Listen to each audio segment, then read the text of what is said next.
Guys, yan si Pico ko, pinalabas ko. Ayan, lagyan namin ng tubig.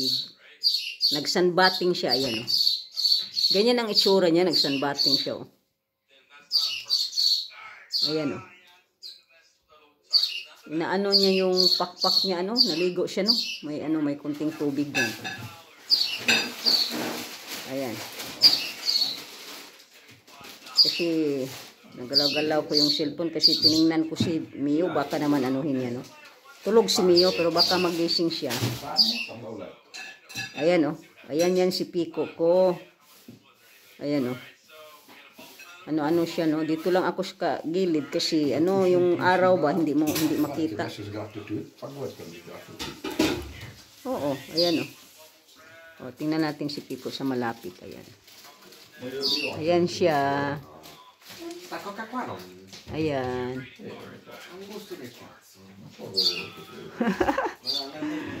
Ano siya, parang nagsayaw-sayaw. Ayan, naglilinis. Ano siya, naliligo ba? May tubig dyan, ano? Ayan.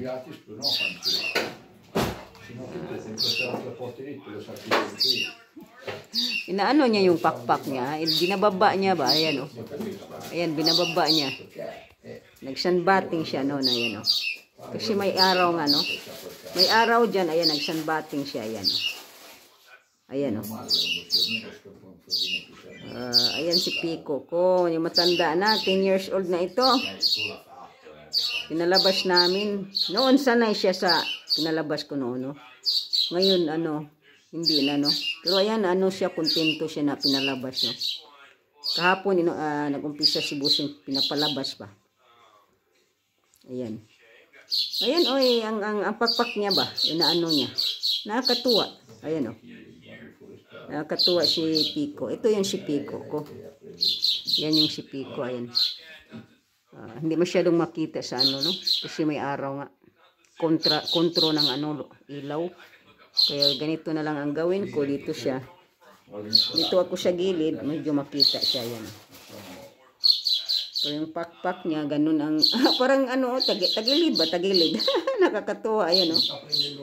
Stafrendi, ano siya, yung nagbating nga, nagsunbathing nga siya. Nakakatuwa, ayan, oh. Nakakatuwa siya, tagilid siya, nagsunbathing. Ayan ang itsura niya. Nakakatuwa, ayan. Tumatayo, tapos tagilid ulit. Nakakatuwa talaga, ayan, oh. Hindi niya alam kung anong ano niya, yung ano niya ba, movement ba. Basta tumatagilid siya, no, para lang mag-sunbathing. Ayan, oh. Sige na guys, yan ang pakita ko. Thank you for watching. Ito yung si Pico ko, ha, my bird. My one bird. The other one in the cage. Ito, pinalabas namin si Pico kasi sanay siya. Sanay yan siya sa ano. Okay na. Thank you for watching.